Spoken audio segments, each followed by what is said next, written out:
News tag Kannada, ನಿಖರ, ನಿರ್ಭೀತ, ನಿರಂತರ. ಬಾಗಲಕೋಟೆ ಜಿಲ್ಲೆಯ ಜಮಖಂಡಿ ತಾಲೂಕಿನ ಬಿಜೆಪಿಯಲ್ಲಿ ಭಿನ್ನಮತ ಸ್ಫೋಟ. ಬಿಜೆಪಿ ಮುಖಂಡ ಉಮೇಶ್ ಅಲಮೇಲ್ಕರ್, ಗ್ರಾಮ ಪಂಚಾಯತ್ ಸದಸ್ಯ ಗದಿಗೆಪ್ಪ ಧಾರವಾಡ ಸೇರಿದಂತೆ ಮಾಜಿ ಜಿಲ್ಲಾ ಪಂಚಾಯತ್ ಸದಸ್ಯೆ, ಮಾಜಿ ಗ್ರಾಮ ಪಂಚಾಯತ್, ತಾಲೂಕ್ ಪಂಚಾಯತಿ ಅಧ್ಯಕ್ಷರುಗಳು ಹಾಗೂ ಹಲವು ಮುಖಂಡರು ರಾಜೀನಾಮೆ ಸಲ್ಲಿಸಿದ್ದಾರೆ. ನಿಷ್ಠಾವಂತ ಕಾರ್ಯಕರ್ತರ ಕಡೆಗಣನೆ ಆಗ್ತಿದೆ. 500ಕ್ಕೂ ಹೆಚ್ಚು ಬಿಜೆಪಿ ನಿಷ್ಠಾವಂತ ಕಾರ್ಯಕರ್ತರು ರಾಜೀನಾಮೆಗೆ ಸಿದ್ಧವಾಗಿದ್ದೇವೆ. ಹಿಂದೂ ಕಾರ್ಯಕರ್ತರನ್ನ ಮತ್ತು ಹಿಂದುಳಿದ ವರ್ಗದವರನ್ನ ಬಿಜೆಪಿ ಕಡೆಗಣನೆ ಮಾಡುತ್ತಿದೆ ಎಂದು ಕಾರ್ಯಕರ್ತರು ಅಸಮಾಧಾನವನ್ನ ವ್ಯಕ್ತಪಡಿಸಿದ್ದಾರೆ. ಭಾಜಪಕ್ಕೆ ಜಮಖಂಡಿಯ ತಾಲೂಕಿನ ಪ್ರಮುಖರು, ಜಿಲ್ಲಾ ಪಂಚಾಯತ್ ಮೆಂಬರ್ಗಳು, ಮಾಜಿ ಜಿಲ್ಲಾ ಪಂಚಾಯತ್ ಅಧ್ಯಕ್ಷರು ಸೇರಿದಂತೆ ಅನೇಕ ಹಿರಿಯ ಪ್ರಮುಖ ಕಾರ್ಯಕರ್ತರು ಇವತ್ತು ಭಾರತೀಯ ಜನತಾ ಪಾರ್ಟಿಯಲ್ಲಿ ನಡೀತಿರುವಂಥ ಕೆಲಸಕ್ಕೆ ಮೊದಲೊಂದು ನಾವೆಲ್ಲರೂ ಇವತ್ತು ರಾಜೀನಾಮೆ ಕೊಟ್ಟಿವಿ ಸಾಮೂಹಿಕ. ಇಲ್ಲಿ ನಾವು 50-60 ಜನ ಪ್ರಮುಖ ನಾಯಕರು ಕೊಟ್ಟೇವಿ. ಆದರೂ ಇದು ಸಾಂಕೇತಿಕ. ಸಾವಿರಾರು ಕಾರ್ಯಕರ್ತರು ಹಳ್ಳಿಯಲ್ಲಿ ಮನಸ್ಸು ನೊಂದು ಕೂತಾರ. ಅವರೆಲ್ಲ ನಮ್ಮ ಜೊತೆಗದಾರ. ಪಕ್ಷಕ್ಕಾಗಿ ದುಡಿದಂಥವ್ರನ್ನ ಕಡೆಗಣಿಸಿ, ಅದರಲ್ಲಿ ವಿಶೇಷವಾಗಿ ಪಕ್ಷವನ್ನು ಕಟ್ಟಿದ್ದವರು ಹಿಂದುಳಿದ ವರ್ಗ, ಕ್ಷತ್ರಿಯ ವರ್ಗ. ಈ ಹೋರಾಟದಿಂದಲೇ ಅನೇಕ ಜನ ಮನೆ ಮಠ ಕಳ್ಕೊಂಡು ಹಿಂದುತ್ವಕ್ಕಾಗಿ ಕೆಲಸ ಮಾಡುವಂಥ ಕಾರ್ಯಕರ್ತರನ್ನ ಕಡೆಗಣಿಸಿ, ಹಿಂದುಳಿದ ವರ್ಗ, ಸಣ್ಣ ಜಾತಿಗಳು, ಕ್ಷತ್ರಿಯ, ಮರಾಠ ಇಂಥ ಜನರನ್ನ ಪಕ್ಷಕ್ಕಾಗಿ ಜೀವ ತೆಗೆದು ಪಕ್ಷ ಬೆಳೆಸಿದಂಥವ್ರನ್ನ ಕಡೆಗಣಿಸಿ, ಪಕ್ಷಕ್ಕೆ ಸಂಬಂಧ ಇರಲಾರ್ದಂಥವ್ರು, ಪಕ್ಷದ ಲಾಂಗ್ ಫಾರ್ಮ್ ಗೊತ್ತಿರಲಾರ್ದಂಥ ಎಷ್ಟೋ ಜನರನ್ನ ನೀವು ಪದಾಧಿಕಾರಿಗಳ ಮಾಡುವ ಮೂಲಕ ಅನೇಕ ಕಾರ್ಯಕರ್ತರನ್ನ ಅಪಮಾನ ಮಾಡಿರಿ. ಒಂದು 20% ಒಳ್ಳೆಯ ಜನರನ್ನ ಹಾಕ್ಯಾರ. ಅದಕ್ಕೆ ನಮಗೆ ಇದು ಇಲ್ಲ, ಹಿಂದುತ್ವಕ್ಕಾಗಿ ದುಡುವಂಥ ಒಂದು 20% ಜನ ಹಾಕ್ಯಾರ. ಉಳಿಕಿದ 80% ಪೂರಾ ಡಮ್ಮಿ.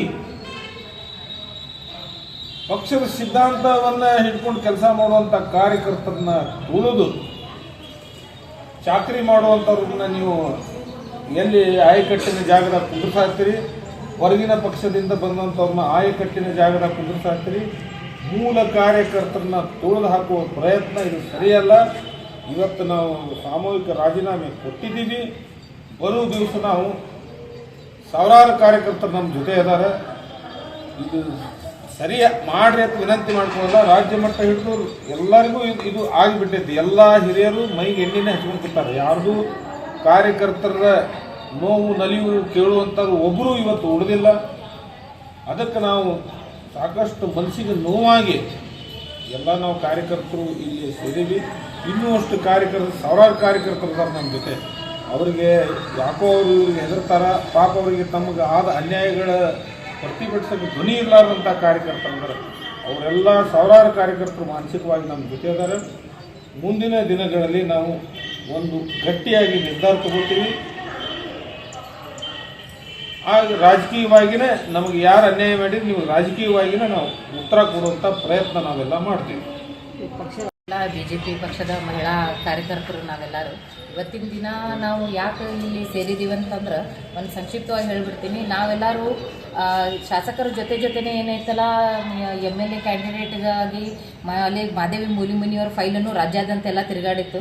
ಅವರು ಒಂದು ಒಳ್ಳೆ ಹೆಣ್ಮಗಳೂ ಆಯಿತು, ಮತ್ತು ನಿಷ್ಠಾವಂತ ಕಾರ್ಯಕರ್ತನೂ ಆಯಿತು, ಮತ್ತು ಸಂಘಟನಾಕಾರರು ಅದಾರ್ರಿ ಅವರು. ಅದಕ್ಕೇನೈತಲ್ಲ ಮಾಜಿ ಜಿಲ್ಲಾ ಪಂಚಾಯತ್ ಸದಸ್ಯನೂ ಇದ್ರು ಅವರು. ಇನ್ನೂ ಒಂದ್ಸರಿ ಏನೈತಲ್ಲ ನಮ್ಮ ಪಕ್ಷ ಬಲಗೊಳ್ಳಬೇಕು, ಇನ್ನೂ ಮುಂದೆ 5 ವರ್ಷ ಬಿಜೆಪಿ ಪಕ್ಷನ ನಮ್ಮ ಜಮಖಂಡಿಯನ್ನು ಆಳ್ಬೇಕನ್ನೋ ಒಳ್ಳೆ ಉದ್ದೇಶದಿಂದ ಏನೈತಲ್ಲ ನಾವು ಮಾದೇವಿ ಮೂಲಿಮನಿಯವ್ರನ್ನ ಇನ್ನೊಂದ್ಸರಿ ಏನೈತಲ್ಲ ಮಹಿಳಾ ಮೋರ್ಚಾ ಅಧ್ಯಕ್ಷರನ್ನಾಗಿ ಆಯ್ಕೆ ಮಾಡ್ರಿ ಅಂತ ಹೇಳಿ ನಾವು ಕೋರಿಕೆ ಇಟ್ಟಿದ್ವಿ. ಮತ್ತು ನಾವು ಅವರು ಯಾವುದಕ್ಕೂ ಅದನ್ನು ಹೋಗೊಡ್ಲಾರ್ದೆ ಆದಮೇಲೆ ನಾವೇನು ಮಾಡಿದ್ವಿ, ಈಗ ಆಲ್ರೆಡಿ ಯಾವ್ಯಾವ ಹುದ್ದೆಗಳನ್ನು ಕೊಟ್ಟು ಘೋಷಣೆ ಮಾಡೋಕೆ ಏನೈತ ಲಿಸ್ಟ್ನಾಗ ಹೆಸರು ನೋಡಿದ್ವಿ. ಘೋಷಣೆ ಆಗೋಕ್ಕಿಂತ ಮುಂಚೆನೇ ನೋಡಿದಾಗ ಮುಂದೆ ಆಗುವ ಎಲ್ಲ ಪದಾಧಿಕಾರಿಗೂ ನಮ್ಗೆ ಯಾವುದೂ ಪೋಸ್ಟ್ ಬೇಡ್ರಿ ಸರ್ ಅಂತ ಹೇಳಿ ವೈಯಕ್ತಿಕವಾಗಿ ಏನೈತಲ್ಲ ರಾಜೀನಾಮೆ ಲೆಟರ್ಗಳನ್ನು ಗ್ರಾಮೀಣ ಮಂಡಲ ಅಧ್ಯಕ್ಷ ಮಲ್ಲು ದಾನಗೌಡ ಅವರಿಗೆ ಕೊಟ್ಟಿತ್ತು. ಮಲ್ಲು ದಾನಗೌಡ್ರವ್ರಿಗೆ ಕೊಟ್ಟಿದ್ವಿ ನಾವು ಗ್ರಾಮೀಣ ಮಂಡಲ ಅಧ್ಯಕ್ಷರಿಗೆ. ಅವ್ರು ಅಂದರು ಇಲ್ಲ ಕೋರ್ ಕಮಿಟಿಯಲ್ಲಿ ಇದನ್ನು ಚರ್ಚೆ ಮಾಡ್ತೀನಿ, ಅವಾಗ ನಿಮ್ಮನ್ನು ಕರೆಸ್ತೀನಿ, ನೀವೇನು ಹೇಳ್ತೀರಿ ಹೇಳ್ರಿ, ಆಮೇಲೆ ಪದಾಧಿಕಾರಿ ಘೋಷಣೆ ಮಾಡ್ತೀನಿ ಅಂಥೇಳಿ ನಮ್ಗೆ ಒಂದು ವಾರ ಕಾಲಾವಕಾಶ ಕೊಡ್ರಿ ಅಂತ ಹೇಳಿ ಬಿಟ್ಬಿಟ್ರು. ಒಂದು ವಾರ ಆದಮೇಲೆ ನಾವೇ ಮತ್ತೆ ಪುನಃ ಅವ್ರಿಗೆ ಕರೆ ಮಾಡಿದ್ವಿ. ಸರ್ ಏನು ಮಾಡಿದ್ರಿ ಅಧ್ಯಕ್ಷರ, ಮತ್ತೆ ಏನು ವಿಚಾರ ಮಾಡಿದ್ರಿ ಅಂದಮೇಲೆ ಇಲ್ರಿ ನಾವೆಲ್ಲ ಈಗ ಬ್ಯುಸಿ ಇದ್ದೀವಿ, ಈಗೇನು ಅನ್ಕತನ ಆಗೋದಿಲ್ಲ, ನೋಡು ಮುಂದೆ ಅಂತ ಅಂದು ನಮ್ಮನ್ನು ಮಾತು ಮರೆಸಿ ಆಮೇಲೆ ಏನೈತಿ ಆ ಪದಾಧಿಕಾರಿಗಳ ಘೋಷಣೆ ಮಾಡಿದ್ರು. ಅದ್ರ ಸಲುವಾಗಿ ಮನನೊಂದು ಎಷ್ಟೋ ಹಳ್ಳಿ ಒಳಗೆ ಯಾರು ಹೆಣ್ಮಕ್ಳು ಹೊರಗೆ ಬರಂಗಿಲ್ರಿ. ಎಷ್ಟೋ ಹಳ್ಳಿಯಾಗ ಹೆಣ್ಮಕ್ಳನ್ನ ಎಲ್ಲರೂ ಕಾರ್ಯಕರ್ತರನ್ನ ಒಗ್ಗೂಡಿಸಿ ಸಂಘಟನೆ ಮಾಡಿದ ಕ್ರೆಡಿಟ್ ಏನೈತಲ್ಲ ನಮ್ಮ ಮಾದೇವಿ ಮುಳ್ಳಿಮನಿಯವರಿಗೆ ಹೋಗ್ತೈತಿ. ಅವ್ರ ಜೊತೆನೇ ಏನೈತಲ್ಲ ನಾವು ಕೈಗೂಡಿಸಿ ಕೆಲಸ ಮಾಡಕ್ಕೆ ಈಗೂ ರೆಡಿ ಇದೀವಿ, ಹಿಂದೂ ರೆಡಿ ಇದ್ವಿ, ಈಗೂ ರೆಡಿ ಇದೀವಿ, ಮುಂದೂ ರೆಡಿ ಇದೀವಿ. ಅಂತ ಕಾರ್ಯಕರ್ತರನ್ನ ಅಂತ ಒಳ್ಳೆ ಸಂಘಟನಾಕಾರರನ್ನ ಬಿಟ್ಟು ಯಾರನ್ನೋ ಅಧ್ಯಕ್ಷ ಮಾಡಿ ಎದ್ದು ನಿಂತು ಎರಡು ಮಾತು ಮಾತಾಡಕ್ಕೆ ಬರದೇ ಇರೋರನ್ನ ಅಧ್ಯಕ್ಷ ಮಾಡಿ ಅವ್ರ ಕೈ ತೆಳಗೆ ನಮಗೆ ಕೆಲಸ ಮಾಡಿರೋ ಹಾಗೆ ಮಾಡ್ಯಾರಲ್ಲ, ಅದಕ್ಕೆ ನಿಜವಾಗ್ಲೂ ನಮಗೆ ಭಾಳ ಅಸಮಾಧಾನ ಆಗೈತಿ. ನಮ್ಮ ಪಕ್ಷಕ್ಕೆ ಯಾರೇ ಮಹಿಳೆಯರು ಬಂದರೂ ನಮಗೆ ಆದರದ ಸ್ವಾಗತ ಐತಿ, ಎಲ್ಲರನ್ನೂ ಕರ್ಕೊಂಡು ನಾವು ಕೆಲಸ ಮಾಡ್ತೀವಿ. ಆದ್ರೆ 5 ವರ್ಷ ಅವ್ರು ಮೊದಲು ನಮ್ಮ ಪಕ್ಷದ ಸಿದ್ಧಾಂತಗಳನ್ನು ತಿಳಿಲಿ, ನಮ್ಮ ಪಕ್ಷದಾಗ ನಮ್ಮ ಹೆಣ್ಮಕ್ಳ ಜೊತೆ ಕೂಡಿ ಕೆಲಸ ಮಾಡಲಿ, ಮುಂದಿನ ದಿನಮಾನಗಳಲ್ಲಿ ಅವ್ರ ಪದಾಧಿಕಾರಿ ಪೋಸ್ಟ್ಗಳನ್ನು ಕೇಳಲಿ ಅನ್ನೋ ಆಸೆ ನಮ್ದೈತಿ. ಹೊರತಾಗಿ ನಾವು ಯಾರನ್ನೂ ಬಿಟ್ಕೊಡಂಗಿಲ್ಲ, ಬಂದವ್ರನ್ನೆಲ್ಲರನ್ನೂ ಕರ್ಕೊಂಡು ಏನೈತಲ್ಲ ಒಗ್ಗೂಡಿಸ್ಕೊಂಡು ಕೆಲಸ ಮಾಡೋದೇ ನಮ್ಮ ಪಕ್ಷದ ಸಿದ್ಧಾಂತ ಐತಿ. ಈಗ ಅದನ್ನು ನಾವು ಅದೇ ಹೇಳ್ತೀವಿ. ಇನ್ನು ಒಂದು ಸರಿ ಈ ಪೀರಿಯಡ್ ಮತ್ತೆ ನಾವು ಮಾದೇವಿ ಮೂಲಿಮನಿಯವರಿಗೆ ಅಧ್ಯಕ್ಷ ಪೋಸ್ಟ್ ಕೇಳಿದ್ದಕ್ಕೆ ಕೊಡದೇ ಇರೋದಕ್ಕೆ ನಾವು ಅಸಮಾಧಾನವಾಗಿ ಏನೈತಲ್ಲ ಇವತ್ತು ಬಂದು ಇಲ್ಲಿ ನಿಂತು ನಿಮ್ಮ ಮುಂದೆ ಮೇಲೆ ಪ್ರೆಸ್ ಮೀಟ್ ಮಾಡೋದು. ಇದು ನಾವು ಮೊದಲೇ ಜಿಲ್ಲಾ ನಾಯಕರ ಕಂಪ್ಲೀಟ್ ಮಾಡೋ ಉದ್ದೇಶದಿಂದ ಇವತ್ತು ಸಭೆ ಕರೆದಿವಿ. ಇವತ್ತು ಏನು ನಡೆದಪ್ಪ ಜಮಖಂಡಿ ಬಿಜೆಪಿ ಒಳಗಂದ್ರೆ ಎಷ್ಟೋ ಜನ ಹಿರಿಯ ಕಾರ್ಯಕರ್ತರು ಇನ್ನೂ ಕೆಲವೊಬ್ರು ಬಂದಿಲ್ಲ, ಅವರು ಅಸಮಾಧಾನ ಆದಂತಾರು, ಪೂರ್ತಿ ಅಸಮಾಧಾನ ಆದಂತವ್ರು ಪೂರ್ತಿ ಬಂದೇ ಇಲ್ಲ. ಅವರು ಮನೆಯಲ್ಲೇ ಕೂತ್ಬಿಟ್ಟಾರ. ಯಾಕೆ ಮನ್ಯಾಗ ಕೂತರು? ಇಂದು 2023 ಚುನಾವಣೆದಾಗ ಬಿಜೆಪಿ ಪಕ್ಷ ಹೂ ಅರಳತಕ್ಕೆ ಇಲ್ಲೋ ಅನ್ನುವಂಥ ಡೌಟ್ ಇದ್ದಂಥ ಸಂದರ್ಭದೊಳಗ ಹಗಲ ರಾತ್ರಿ ಅನ್ನೋದು ದುಡಿದಂಥ ಕಾರ್ಯಕರ್ತರು ಸಾವಿರಾರು ಜನ ಅದಾರ. ಆದ್ರೆ ಅವರು ಎಲ್ಲಿವರೆಗೆ ಅವ್ರ ಕಾರ್ಯಕರ್ತರಾಗಿ ಅವರು ಉಳಿದಿದ್ರಪ್ಪ ಅಂದ್ರೆ ಚುನಾವಣೆ ಆಗಿ 3 ತಿಂಗಳಿಗೆ ಅವರು ಮನೆಯಲ್ಲೇ ಕುಂಡ್ರೋ ಅನ್ನೋ ಪರಿಸ್ಥಿತಿ ಬರ್ತದೆ. ಯಾರು ಅಂದ್ರೆ ಯಾರು ಓಟ್ಗೆ ತಗೊಂಡ್ ಬಂದ್ರು ಅವರೇ ಮಾತಾಡಿಸಲ್ದಂಗೆ ಆಗಿರ್ತೈತಿ.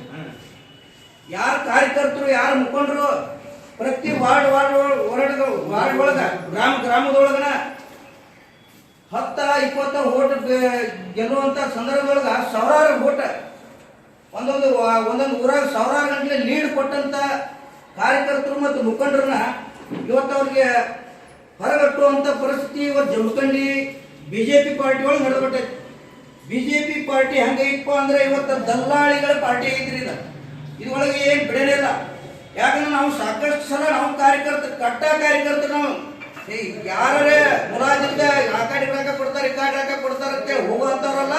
ಚುನಾವಣೆ ಒಳಗೆ ರೊಕ್ಕ ತಗೊಂಡನೆ ಓಟ್ ಹಾಕಿದವಂತವ್ರು, ಪ್ರಚಾರ ಮಾಡಿದಂತವ್ರು. ಆದ್ರೆ ಯಾರೋ ಸುಖೇಶ್ ತಗೊಂಡಾದ್ರು, ಯಾರೋ 1 ಲಕ್ಷ ರೂಪಾಯಿ ತಗೊಂಡಾದ್ರು, ಅವ್ರ ಅಂತ ಕಾರ್ಯಕರ್ತರು ಇಲ್ಲಿ ಯಾರು ಗಟ್ಟಿ ಕಾರ್ಯಕರ್ತರು ಇಲ್ಲಿ ಇವತ್ತು ಬಿಜೆಪಿ ಉಳಿದೇ ಇಲ್ಲ. ಅದಕ್ಕೆ ನಾವು ಸಾಕಷ್ಟು ಸಲ ಗುಡುಗುಂಟಿ ಅಜ್ಜರಿಗೆ ಹೇಳಿದೀವಿ, ಸಂಬಂಧಪಟ್ಟ ಮುಖಂಡರಿಗೆ ಹೇಳಿದೀವಿ, ಎಲ್ಲ ಯಾರು ತಲೆ ಹೋಗ್ತಿದ್ದಾರೆ ಇವತ್ತು. ಉಮೇಶ್ ಮಾಬಲ್ ಶೆಟ್ಟಿಗೆ ಹೇಳಿದೀವ್ರಿ, ಎಲ್ಲರಿಗೂ ಹೇಳಿದೀವಿ.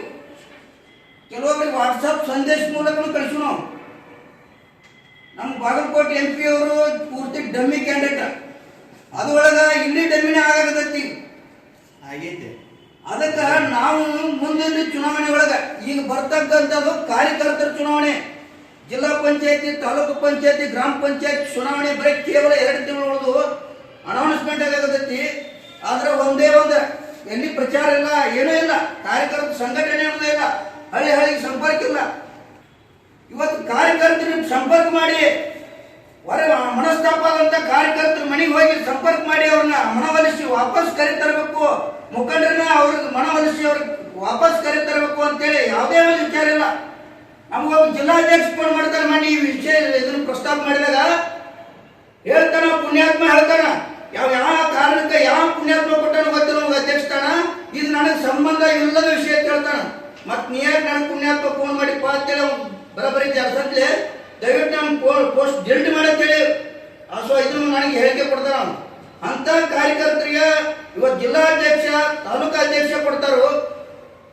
ಯಾವತ್ತೇ ಯಾವ ಪೊಲೀಸ್ ಜಾಲಗಿ ಗಾಡಿ ಬಂದ್ರು ಬಿಜೆಪಿ ಧ್ವಜ ಗಟ್ಟಿಯಾಗಿ ಬಿಡಿಸ್ಕೊಂಡು ಜೈಲಿಗೆ ಹೋದ್ರು ಹಂಗೆ ಇಟ್ಕೊಂಡಂತ ಕಾರ್ಯಕರ್ತರು ಇವತ್ತು ಮನೆಯಾಗ ಮೂರಿ ಗುಂಪಾಗಿಬಿಟ್ಟಾರೆ ಇವತ್ತು. ಇನ್ನಿತರ ಸುದ್ದಿಗಳಿಗಾಗಿ ಕೂಡಲೇ ಸಬ್ಸ್ಕ್ರೈಬ್ ಮಾಡಿ ನ್ಯೂಸ್ ಟ್ಯಾಗ್ ಕನ್ನಡ.